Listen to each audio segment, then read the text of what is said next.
Hi there, my name is Cheryl Thies and I'm one of the education advocates at the Disability Rights Education and Defense Fund. Today I want to talk to you about how to make sure that children in foster or kinship care get the services and support they need at school to be successful. So we're going to start by talking a little bit about our organization and what we do and broader issues around how to get help for children in general. And then we're going to get into some really important legal and advocacy material that will assist you to make sure that the children that you serve, in whatever capacity you serve them, get the support that they need at school. Let me first start by talking about DREDF. DREDF is a leading national disability civil rights organization, and we're run entirely by people with disabilities and people who have children with disabilities, and sometimes both of those things. And our mission is to advance the civil and human rights of people with disabilities through legal advocacy, through training, through education and public policy, and through legislative development.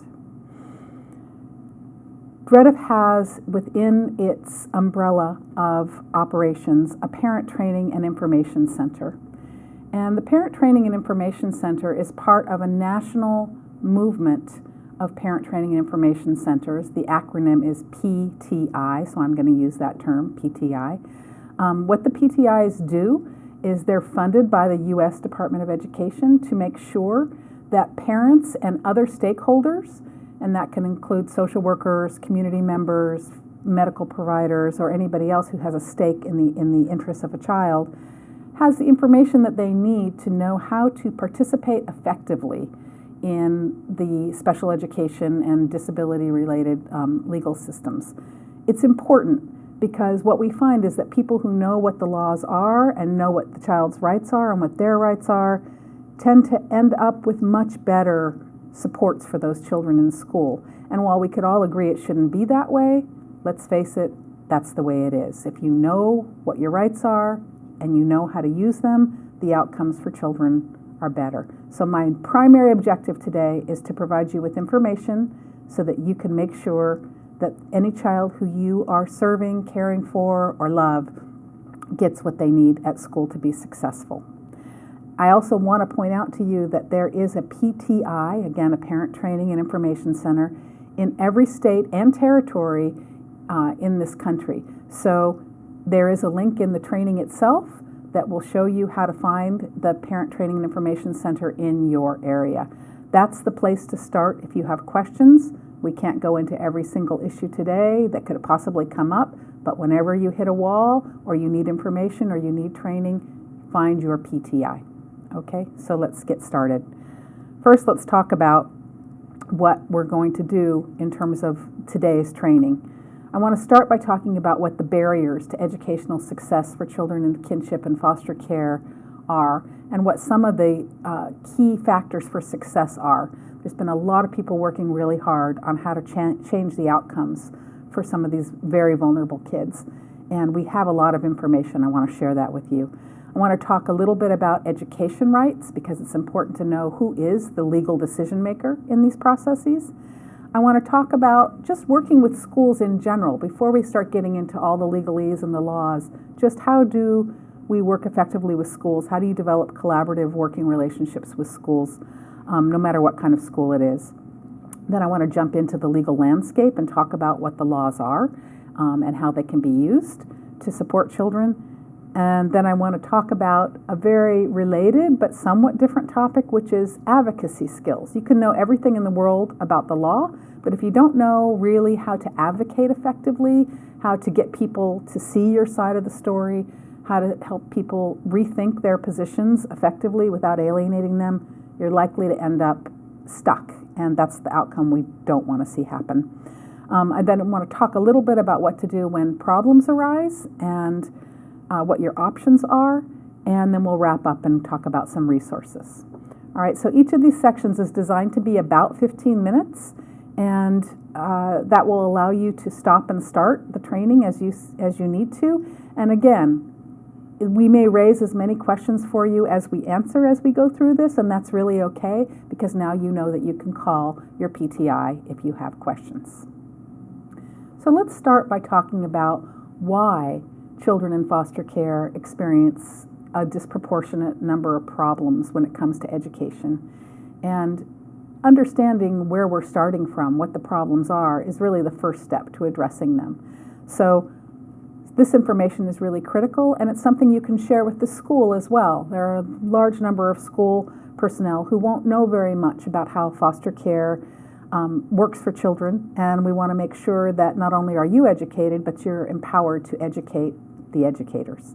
So first of all, there are complicated laws and regulations that make the system really difficult to navigate.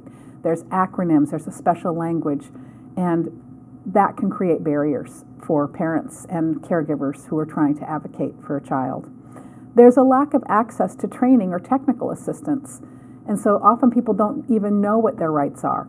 It's not unusual at all for me to talk to someone who says, I had no idea that I even had all these rights, or that I had these options, or that I had this power, really. And so we want to make sure that to address that issue, that's part of the purpose of this training, clearly. Sometimes there's an assumption that, well, it's not my job, somebody else will do it. So it's the social worker's job, it's the CASA's job, the judge will decide, maybe the child's only going to be with me for a short amount of time, and so, I don't need to be involved. And that can really backfire, because often, even if a child is moving frequently from placement to placement, having a good school plan in place before they make that next move can make all the difference in terms of what their outcomes look like. Sometimes, and this is a very pervasive problem, there's an idea that, children are resilient, and just because the child's having a problem now, it doesn't mean that over time these problems just won't go away. We call it the wait and see model, or sometimes, the resiliency model.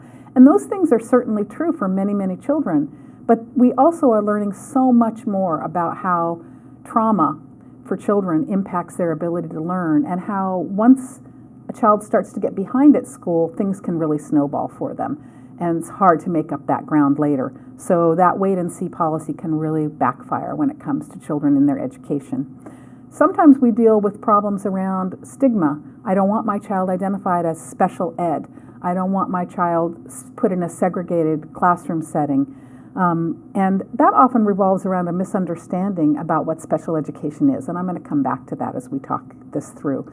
Our basic position is this: if a child is really struggling in school, whether it's with the academics or with behavior, mental health, the fear of labeling them backfires because they often already have a label. It could be bad, it could be dumb, it could be, a child who is damaged.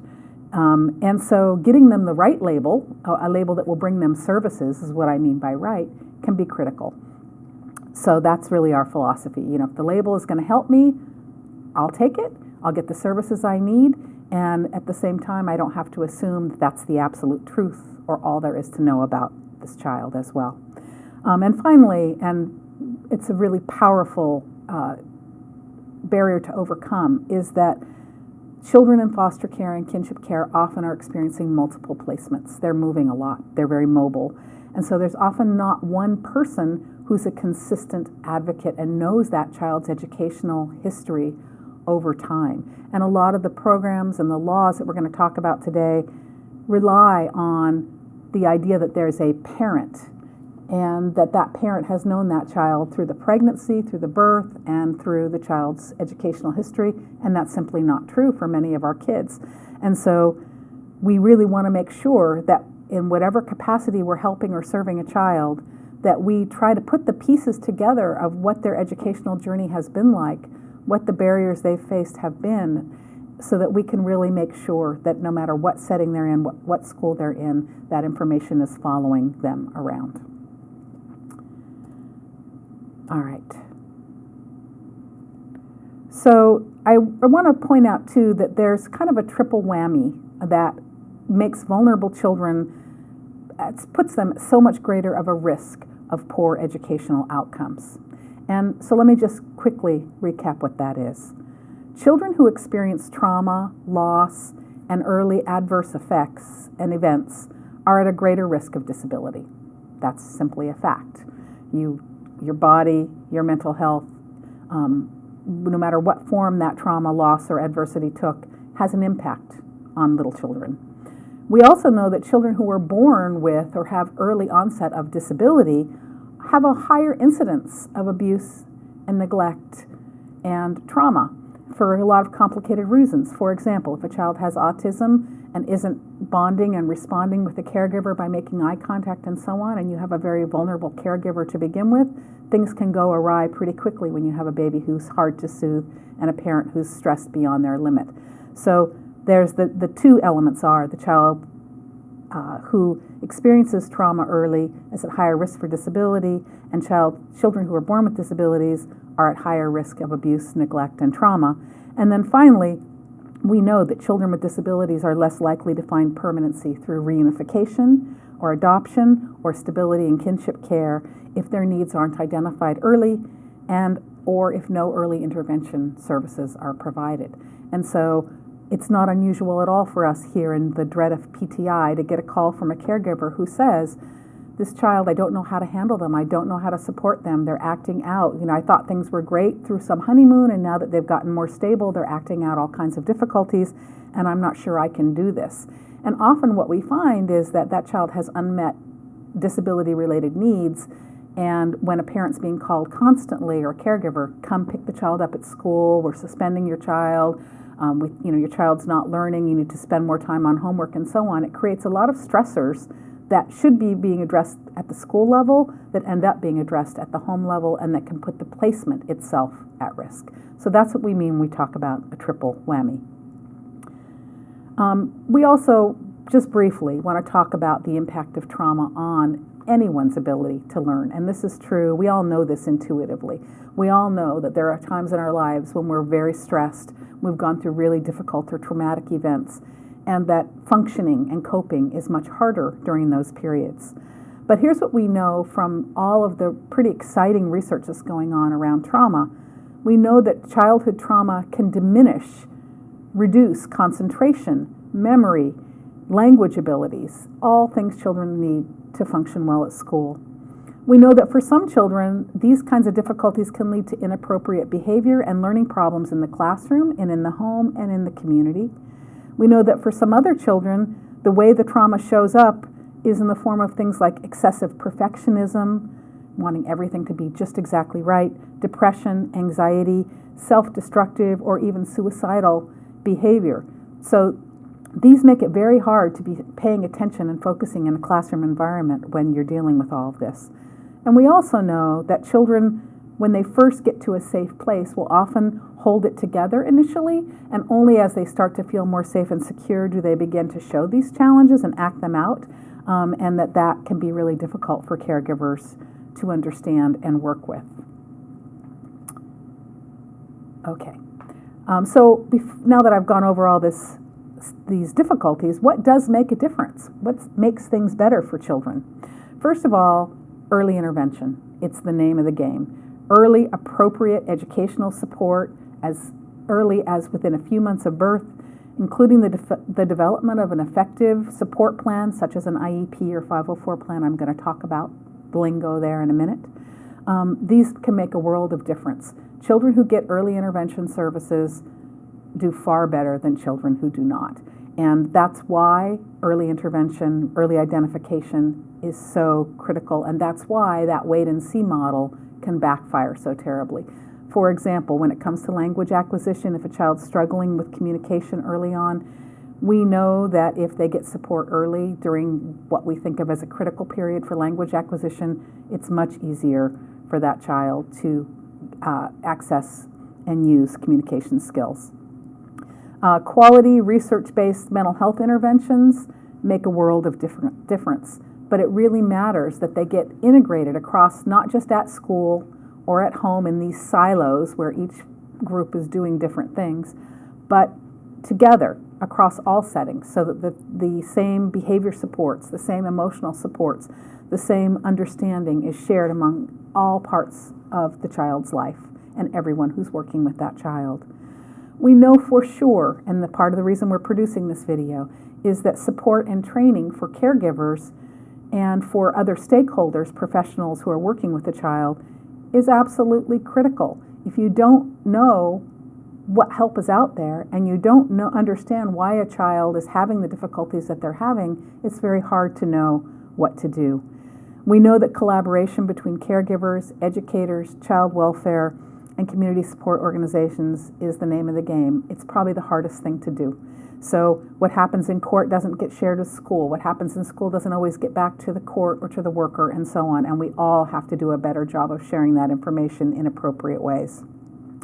And finally, intensive support and behavior interventions for children who are really struggling and who cannot have their needs met at a lower level of care is important, but, and this is an important but, we always need a plan for getting those kids back to less restrictive settings, right? So we don't want to be in a position where we're saying this child can't thrive in a regular classroom, can't thrive in a regular foster home, needs a higher level of support, without saying, and here's how we're going to make sure that we provide that support to get them back to that more natural, less restrictive kind of setting over time. We can't forget the second part.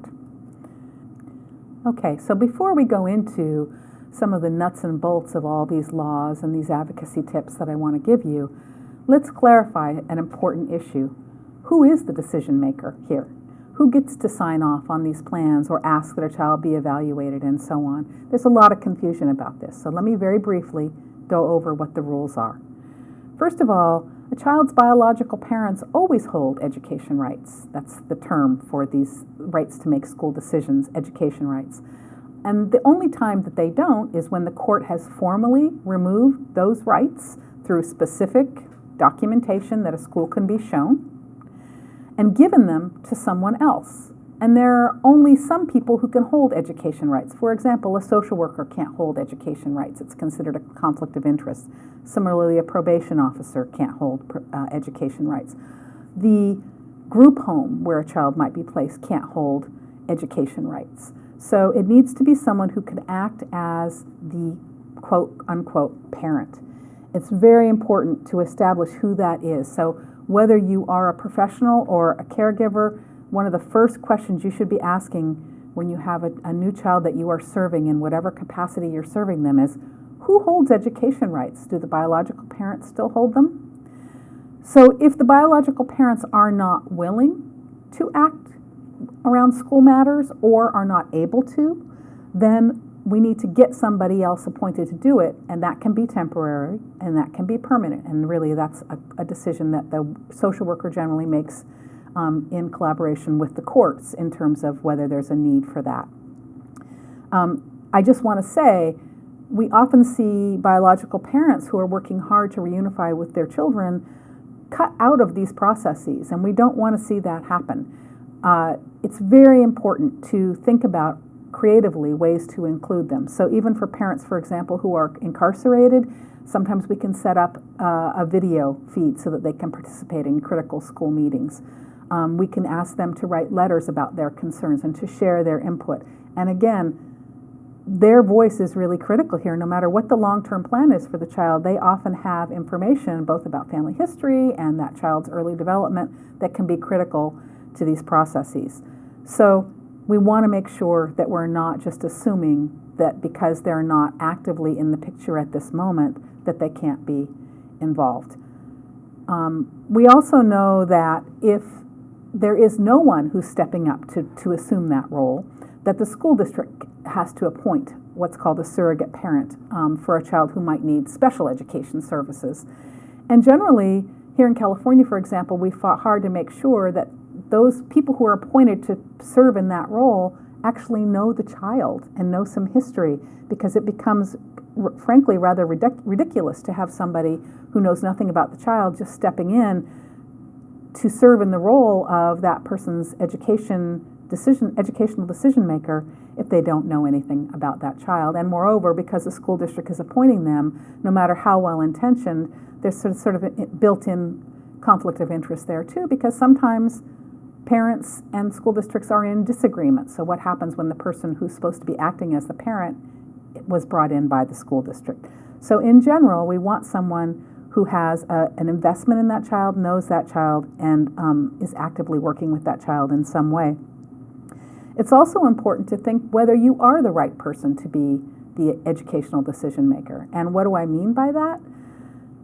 Sometimes, if a child especially is highly mobile, moving from placement to placement, hasn't been able to get into a stable situation for a while, It's better if someone like a court-appointed special advocate or a guardian ad litem serves as the education rights holder. And the reason is that they can follow the child regardless of what home they're living in. And so in some situations, to increase the stability of educational information and advocacy, that kind of professional role is best. But in general, we all, I think, would agree that the person who's living with the child, knows the child, sees their day-to-day experience, helps them do their homework, sees what their struggles are, is really the person who should be in that primary seat as the educational decision maker. And even if the biological parents are still in the picture, but the child is living with someone else, and this is much easier said than done, I realize that, but it really is best practice for people to be talking to each other, for the biological parent's voice to come into the conversation, for the person who's currently caring for the child, who may not hold ed rights but still has a ton of information to provide, to also be included in school meetings and so on, so that there really is a sense that we're all in this together, working on behalf of the child. It's important to look in the child's health and education passport to see if there's information when the child comes to you about who holds ed rights, but again, critical to ask if it isn't clear whether there is someone in that role, and if there is not, to consider for yourself who is the best person to hold that role. We just want to make sure that there's an adult for any child under 18 who is able to fill the role of the education rights holder. And we've included as part of this training a very useful handout that was put out and developed through the California Foster Care Education Task Force called Education Rights, who has the legal right to make decisions for early intervention and special education services. So we would direct you to that document if you have questions, because it's really important to understand how this all works and to get those questions answered. All right, so we're going to talk in a moment about what the laws are and the advocacy tips about how to help a child at school. But first, let's talk about how we help all children at school. And we all know that school relationships are the name of the game. So by that I mean, talking to a child's teacher, being involved in classroom and volunteering, checking in if you're a professional about how a child's doing with the school where the child's actually attending. So let's talk about some of the types of supports and interventions you can get for a child before you decide that you want to ask for them to be formally evaluated. First of all, you can always ask for a parent-teacher conference. We all know what those are. Generally, they're scheduled at regular times of the year, but if there's a special situation, let's say that a child has just come into your care, for example, then asking for a parent-teacher conference early and sort of off schedule might be the appropriate thing to do. Getting the teacher and the caregiver and any other concerned professional into the room to talk about, here's what you need to know about this child, give us your feedback about how things are going at school, helps you be fully informed. Secondly, many public schools now use something called a student study team, or sometimes they call it a student success team meeting, when a child's having some difficulties and there's a need to bring everybody together to discuss what to do. I'm going to call this an SST, and again, student study or student success teams are the two most common definitions for that acronym, SST. An SST is an effort for a child who's in general education. Okay, so this isn't a child who has, an IEP or 504. Again, I'll come back to those terms. This is a child who may be new to the school, or a child who's suddenly having difficulties they weren't having before, or where recent maybe in-class or state assessments show the child isn't learning as they should. And it brings together the classroom teacher, usually the parent or caregiver is invited to come to these meetings. Often there's a school psychologist, and generally the principal will come, and anybody else whose input is needed. People sit down in a room, there's documentation about, what's going on, what are the difficulties we're seeing, what are some low-level interventions we might try. For example, this child's really wiggly and seems to be struggling with attention. Maybe we should give him preferential seating. This child seems to be having some challenges around social skills. We have a little informal group, friendship club that meets or so on. Maybe we should include this child in that group just to give them a little extra support. So the SST meetings are not related to special education per se, They're just a good place to start to bring everybody together.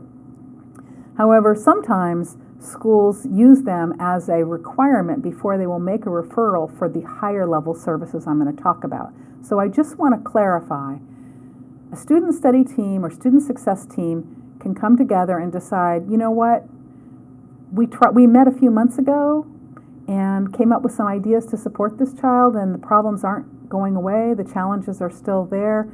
Maybe this team needs more information. Maybe we should make a referral for services for this child to get evaluated for an IEP or 504 plan, some sort of higher level of support. But that's not the only way that that evaluation process can start. And this is really important, I may say it a few other times throughout the training, it's not required that you have an SST meeting for a referral to move forward. So you can have 10 SST meetings if you need to, but once someone writes and says, I want this child evaluated, there's a specific timeline that kicks in. I'm going to talk about it later.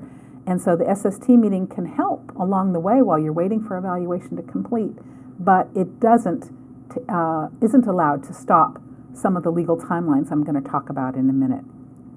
So in terms of participating in an SST meeting, the first piece of advice is, if you find out there's going to be an SST meeting and you can possibly come, regardless of what your role in the picture is, it's really great if you can be there, because it may be that you being there helps a team understand that, gee, the child had these same problems at a previous school, or the child has this early trauma history, or there's been concerns about whether this child may have something like a learning disability like dyslexia or autism, or something else going on. And so maybe we should go ahead and make a referral and get an evaluation done sooner rather than later. Again, I'm going to go back to my early intervention really matters mantra, which I'm going to say throughout this presentation.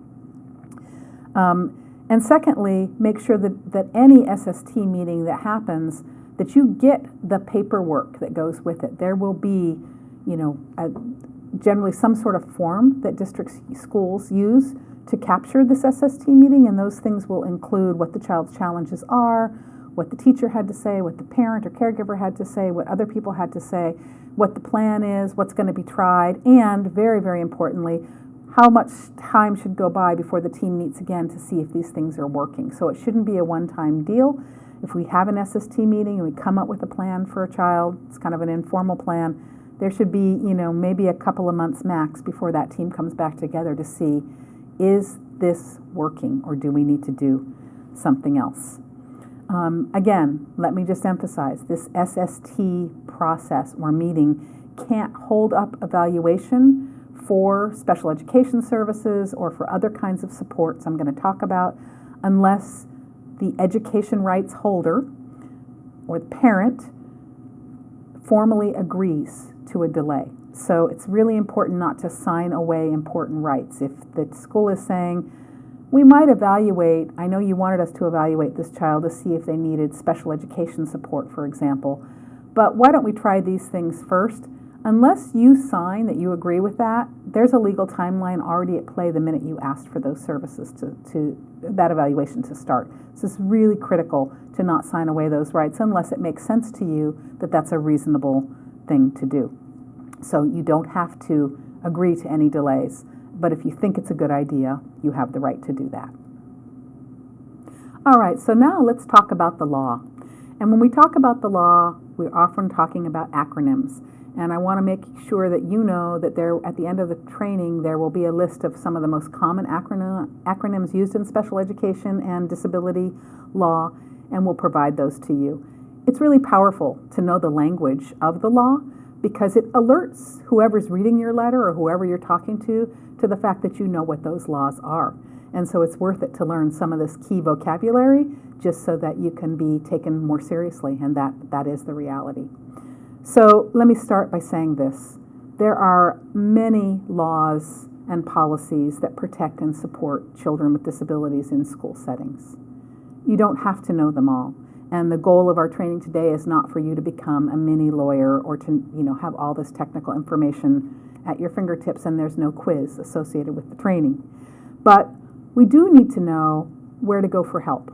So again, I want to point you back to what I said at the beginning, which is that if you're struggling and you're not sure that a child's rights are being respected or that there may be violations of the law that you want to better understand how to resolve, then you can call the Parent Training and Information Center in your area. It's always free, and attend trainings, have a phone call with someone, and just learn more about your rights. So this information can be overwhelming, but it's really important to know how to navigate the system, what the broad landscape looks like so that you can maneuver within it effectively.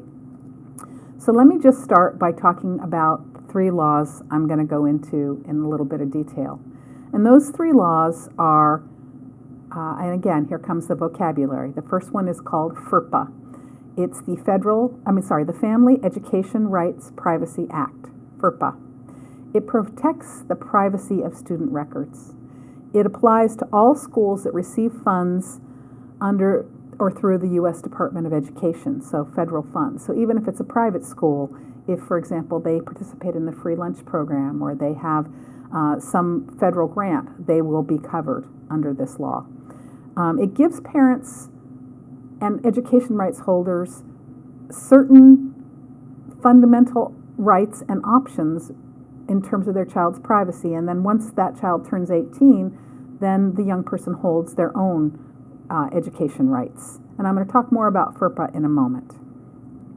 It can be complicated for children in foster care because there are obviously, and states have different rules around information sharing, but it's critical that we not overshare, that we respect a child's privacy, and that information coming, for example, from the child welfare side doesn't come to the school side unless it's really necessary and important for the school to know that information. Next, we're going to talk about Section 504 of the Rehabilitation Act. Section 504 protects the rights of individuals with disabilities, regardless of age in this country, in all programs and activities that receive federal financial assistance. Again, not necessarily just a public school, but any school that takes federal funds in any way. This can include public schools, charter schools, some private schools if they take federal money, institutions of higher education, colleges and universities, vocational training programs, and so on. So 504 basically is, we call it it's a federal civil rights and access law. It says that if there is a barrier that a child with a disability or a person with a disability faces that prevents them from being able to participate in a program that's open to everybody else, we need to remove that barrier. So this isn't a special education program. This is a program when it comes to the school setting for kids that says, gee, if this child happens to use a wheelchair and there's no ramp up to the school, there's a barrier for that child. If this child happens to have problems with attention and focus, and without a break every 15 or 20 minutes to kind of regroup and refocus herself, she can't participate effectively in the classroom, we need to provide support for her to remove that barrier for her. So it's about increasing access so that a child can participate like everybody else. And finally, there's the IDEA, the Individuals with Disabilities Education Act. And I'm going to go into a lot more detail about what IDEA is. It actually applies to children from birth until age 22 under specific conditions, and I'll talk about what those are.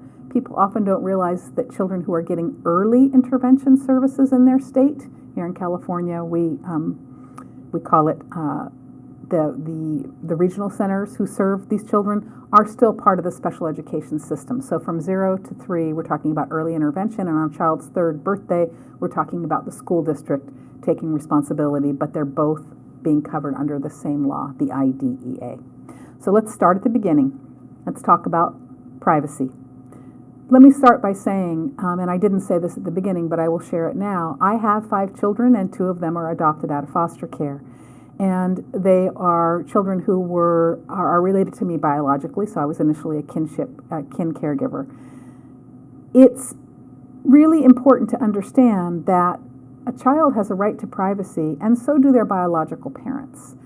And so we always want to share information, but we want to make sure we share information that needs to be shared. So it's not unusual at all for us to see school reports and assessments and evaluations that have been done that will include information in them, for example, about the child's parent having been in jail or things like that, that really aren't relevant to the decisions that we're making about that child. You can simply say, for example, as I do, this child experienced a lot of early trauma and adverse prenatal circumstances. You don't need to go into any more detail than that. And that information really doesn't belong in these assessments and evaluations that school staff will be looking at.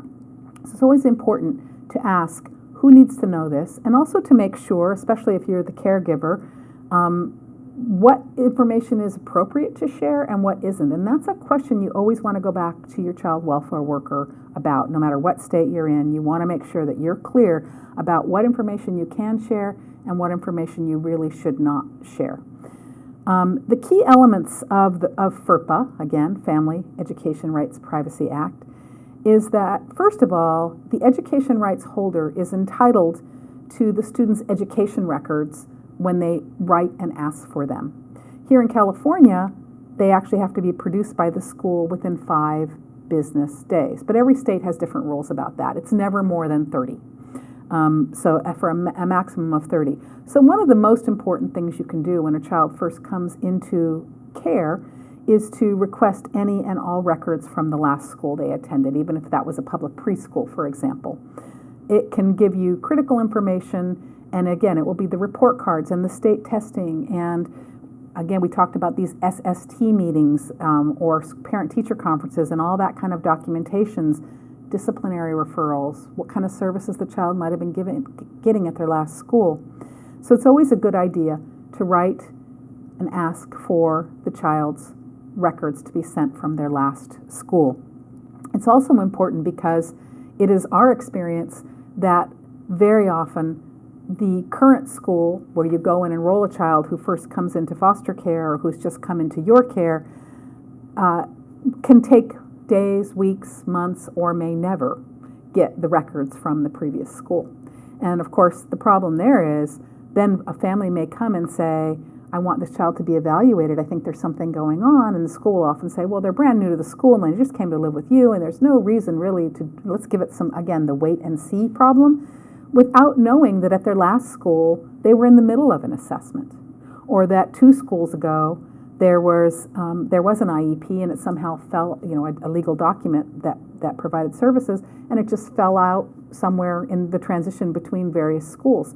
So without knowing that, it's very hard to make sure that child's rights are being protected. FERPA also defines for an education rights holder what you can do if information is incorrect in a student's record. So this is frequent. We see children whose education files where documents from other children have been inserted in error. We see information that says, the child was suspended or expelled when really that never happened, or there was some confusion about it, or just information where there's been a lot of disagreement about what actually happened at school, and a parent wants to clarify what their side of the story is.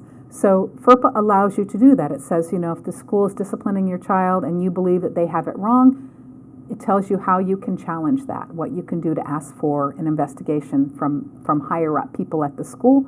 It also says, even if the school says, no, we did an investigation, we think our version of what happened is correct, you can still insert your side of the story and ask that it be attached to that same education record, which is critical, especially if the child goes to another home down the road where somebody can see, there were people who were contesting this, and even if the school didn't change their mind about it, here's this other side of the story that's really important for me to know. It's important that confidential information in a student's record not be shared unless there's a need to know. So if somebody says to you, oh, yes, I read Sally's IEP, you can say, well, what was your purpose in reviewing her special education file? Because generally schools hold special education files and records separately than they hold students' regular or what's called cumulative file. And so no one should be able to just go into a student's record and just see a 32-page psychological report that was done by a school psychologist that has all kinds of confidential information about a student unless there's really a need for that. If you have a situation where the child is getting, for example, disciplined, suspended, etc., always get records, and you can often find, for example, that when they're saying the child hasn't been attending school and that there's a problem with their attendance, that there's a disparity, that the attendance records will show, in fact, the child was at school that day, and that maybe they didn't go to one class, so there can be confusion about that. So getting records and challenging records when you don't agree with them or when there's some dispute about them is really important. So now let me talk a little bit about Section 504 of the Rehabilitation Act of 1973. It's a mouthful, and I'm just going to say Section 504 or a 504 plan. All right, so I said that this was a federal anti-discrimination civil rights law. Section 504 isn't special education. Section 504 is a way to write a plan for a child that removes barriers for them, provides access to them. Again, it's a civil rights law. And it provides for the removal of these barriers through what we call accommodations. So let me give you some examples. An accommodation for a child who uses a wheelchair, I said a minute ago, might be that there's a ramp up the stairs, or that the doors at the school open automatically when the child comes so that they don't have to sit there and not be able to enter the classroom. Other accommodations might be things like extra time to complete a test because a child just has slow processing speed or has difficulty with handwriting. It might be the use of a computer for writing assignments where they can talk to the computer and the computer types for them because they have fine motor challenges. It might be breaks and the ability to have food or to have diabetes testing or anything else that could become a problem for a child, so that without that support, they're not participating in that classroom or on that playground the way that their peers are. Accommodations can include things like we're going to take a field trip and we're going to make sure we have an accessible bus because this child gets to go on the field trip. Their disability shouldn't preclude them from doing it. Or maybe this child will need an aide to go with them on the field trip because they have some mental health challenges that make them more likely to act out, especially in new and unfamiliar situations. And so, we want to make sure that child has access to that field trip, so we're going to provide an accommodation for the child. Assistive technology, behavior support, all of these things we call accommodations. We can think about them just like wheelchair ramps. They're ramps into school participation. We want to remove barriers for children. The big acronym to know about Section 504, and again, Section 504 is a plan that's written for a child at school that doesn't have anything to do with special education per se. It's written so that the child has barriers removed.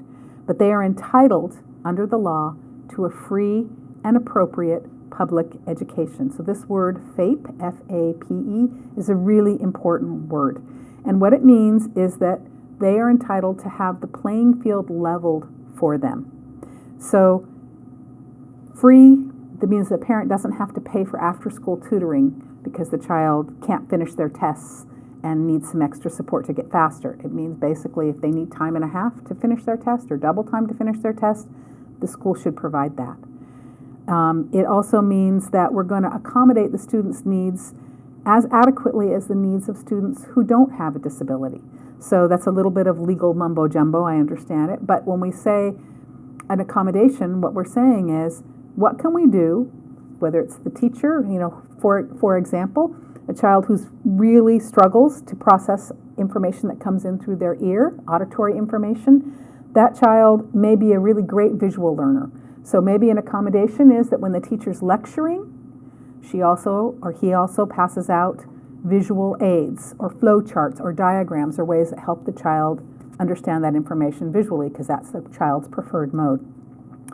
One thing I want to say about 504 plans, and this is really important, if you are concerned that a child might need a 504 plan, let's suppose that the child has anxiety or post-traumatic stress disorder, for example, and it's not that you think that they need specialized instruction and special education per se, but you do think they're going to need accommodations. They may need, on days they're too anxious to go to school, for example, to get their assignments. They may need homework reduced because they can't focus.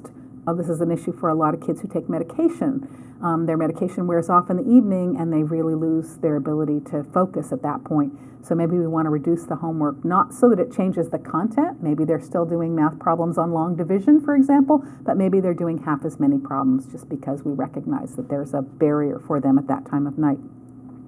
But sometimes when families and caregivers tell us that they've asked for a 504 plan for the child, the response from the school is, bring us a medical diagnosis that shows the child has a need, and then we'll have a 504 meeting. And we just want to make sure you understand that that is not necessary.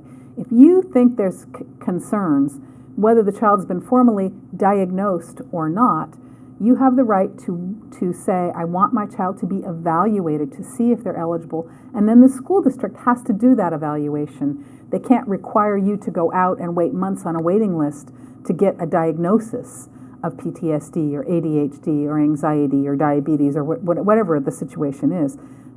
It simply can be that the school does an evaluation. Does that mean you shouldn't share information you know about a child? Of course not. If you know that the child has challenges and has a history of a diagnosis or was being treated for something, you can certainly choose to share that. Make sure you check with child welfare workers to make sure what you can and can't share. But in these situations, that information is generally something that should be shared with the school. But you don't have to go get your own medical diagnosis. And there's a lot of misunderstanding about that and a lot of training needs at the school level that we find where people really believe that that is the truth, and they will tell that to you and be adamant about it because someone told that to them and they're just factually incorrect. So remember that as you're going through this process. I just want to give a few examples of 504 accommodations. And let me start by saying, if you have concerns that this child might need a 504 plan in order to participate at school like everybody else, then the first thing to do is to put that in writing. And I should have said at the beginning, and I'll say it now and try to remember to say it a few more times, we have sample letters on our website, and the link for our website will be at the end of the training. We have sample letters for all these situations I'm going to talk about. So if you think a child might need to be evaluated to see if they're eligible for a 504 plan, have no fear. You can go to our website and download a template, and that will guide you about how to ask for a 504 evaluation. Okay?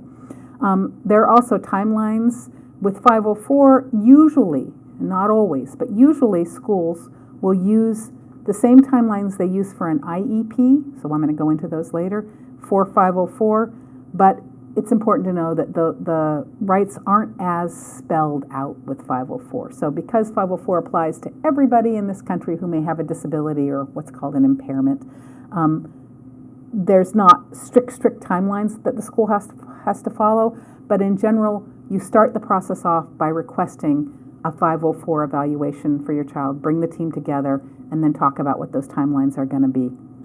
And generally, the legal test is there shouldn't be an unreasonable delay, which is kind of loosey-goosey, but it's, generally 30 days, maybe 60 days. Once you get beyond that, I think you start talking about an unreasonable delay, and that's something you can call your PTI about. So some common accommodations, I've mentioned some of them: more time to complete assignments, frequent breaks, reduced homework, maybe a quiet setting to take your tests in. Some kids just can't think when there's a lot going on around them. Maybe preferred seating, maybe an elevator key, maybe noise-canceling headphones or access to a computer or even a specialized pencil grip. Those can all be examples of accommodations. Okay, so that's the end of 504, and in a minute I'm going to talk about the 504 and the IDEA, which is the law that gives you an IEP.